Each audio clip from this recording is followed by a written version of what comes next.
অর্থ সম্পদ যা আছে এগুলোকে কাগজের টাকায় রেখে দিবেন না। আমার নসিহত, হয়তো বুঝতে পারছেন না, মাথার উপর দিয়ে যাচ্ছে কথা, কিন্তু পরে বুঝবেন। টাকা পয়সা যা আছে এগুলোকে ব্যাংকে কাগজের টাকার মধ্যে রেখে দিবেন না, কারণ কাগজের টাকা সামনে আর থাকবে না।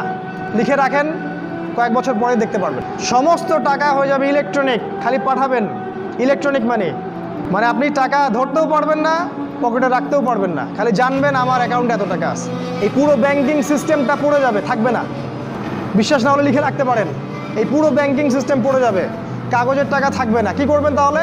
আপনি আপনার সম্পদটাকে সোনায় রূপান্তর করেন, কিছু সোনা করে রাখেন, জমায় রাখেন, রূপায় কনভার্ট করেন। এগুলোর দাম কখনো কমবে না। 100 বছর পরেও সোনার দামই থাকবে।